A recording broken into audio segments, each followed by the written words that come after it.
Hook. आधी रात का समय था। फोन लगातार बज रहा था, लेकिन सामने वाला फोन उठाने को तैयार नहीं था। दूसरी तरफ एक ऐसी आवाज थी जिसमें डर भी था, गुस्सा भी और एक ऐसा राज भी जिसे शायद अब और छुपाना मुश्किल था। सवाल सिर्फ इतना नहीं था कि फोन कौन कर रहा था। असली सवाल था, आखिर इतनी रात को ऐसा क्या हुआ था कि एक माँ को अपने ही बच्चे का नाम लेकर किसी से फोन उठाने की भीख मांगनी पड़ रही थी। और अगर फोन नहीं उठा तो क्या कोई ऐसी बात सामने आने वाली थी जो सबकी जिंदगी बदल देती। उसने आखिरी बार कांपती आवाज में कहा, प्लीज फोन उठाओ। मेरे लिए नहीं, अपने बच्चे के लिए फोन उठाओ। लेकिन दूसरी तरफ से सिर्फ खामोशी थी। कुछ सेकंड बाद फोन फिर बजा, और इस बार स्क्रीन पर जो नाम दिखाई दिया उसे देखकर उसके चेहरे का रंग उड़ गया। आधी रात बीत चुकी थी। घर के ज्यादातर कमरों की लाइट बंद थी, लेकिन वह अकेली बैठी फोन की स्क्रीन को घूर रही थी। उसके हाथ कांप रहे थे। उसने कई बार नंबर मिलाया, लेकिन हर बार फोन नहीं उठाया गया। आखिर उसने खुद से कहा, मुझे नहीं पता वो कहीं इधर-उधर ले गया है या होटल वालों से कुछ कह रहा है, लेकिन कुछ तो गड़बड़ है। उसकी आवाज में घबराहट साफ सुनाई दे रही थी। वह किसी ऐसे इंसान से बात करने की कोशिश कर रही थी जिसके पास शायद इस पूरे मामले का कोई सुराग था। उसने धीरे से कहा, अगर वो सच बता देता तो शायद बात यहीं खत्म हो जाती, लेकिन अब मुझे डर लग रहा है। तभी फोन के दूसरी तरफ से एक ठंडी आवाज आई, तुम्हें किस बात का डर है? आखिर हुआ क्या है? वह कुछ पल चुप रही, फिर बोली, मैं सब कुछ फोन पर नहीं बता सकती। अगर किसी ने सुन लिया तो? दूसरी तरफ कुछ सेकंड तक खामोशी रही। फिर सवाल आया, कौन सुन लेगा? और तुम इतनी रात को मुझे क्यों फोन कर रही हो? वह जवाब देने ही वाली थी कि अचानक उसकी नजर दरवाजे पर पड़ी। दरवाजा थोड़ा खुला हुआ था। उसने घबराकर फोन कान से हटाया और धीरे धीरे उठकर दरवाजे के पास पहुंची।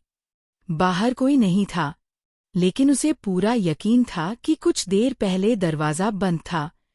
वह वापस आई और फुसफुसाकर बोली, मुझे लगता है कोई मेरे पीछे पड़ा हुआ है।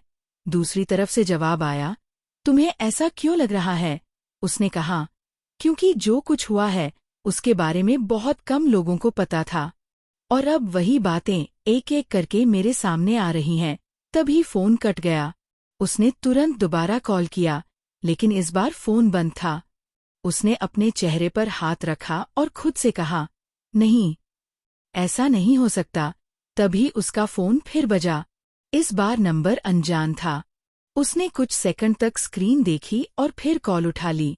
दूसरी तरफ से कोई कुछ नहीं बोला, सिर्फ हल्की सी सांसों की आवाज आ रही थी। उसने डरते हुए पूछा, कौन है? कोई जवाब नहीं आया। उसने फिर पूछा, कौन बोल रहा है? कुछ पल बाद एक धीमी आवाज आई, तुम अपने पक्ष में कोई सबूत क्यों नहीं ढूंढ रही हो? वह सन्न रह गई।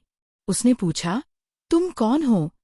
आवाज ने कहा, जिसे तुम ढूंढ रही हो शायद वह तुमसे ज्यादा करीब है। इसके बाद कॉल कट गया। उसके हाथ से फोन लगभग गिर ही गया। अब उसे समझ आने लगा था कि मामला सिर्फ एक गुम हुए इंसान या एक रात की परेशानी का नहीं था।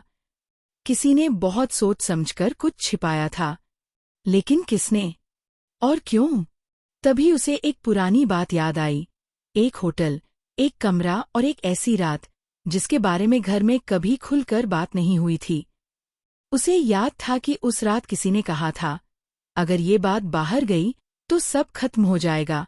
तब उसने उस बात को मजाक समझकर नजरअंदाज कर दिया था, लेकिन आज वही शब्द उसके कानों में बार बार गूंज रहे थे। उसने फोन उठाया, एक नंबर खोजा और कॉल करने से पहले कुछ पल रुकी। शायद उसे डर था कि फोन उठाने वाला इंसान सच बता देगा। आखिर उसने कॉल कर दिया। घंटी बजती रही। 1 बार, 2 बार, 3 बार, फिर कॉल उठी। दूसरी तरफ से सिर्फ इतना कहा गया, तुम्हें इतनी रात को फोन नहीं करना चाहिए था। उसने तुरंत पूछा, मुझे सच बताओ, उस रात होटल में आखिर हुआ क्या था? दूसरी तरफ फिर खामोशी छा गई। और यही खामोशी उसके लिए सबसे बड़ा जवाब बन चुकी थी। उसे समझ आ गया था कि कोई न कोई सच जरूर छिपा रहा है, लेकिन सबसे बड़ा सवाल अभी बाकी था, वह सच किसका था और उसे सामने आने से रोकने के लिए आखिर कौन इतनी दूर जा सकता था।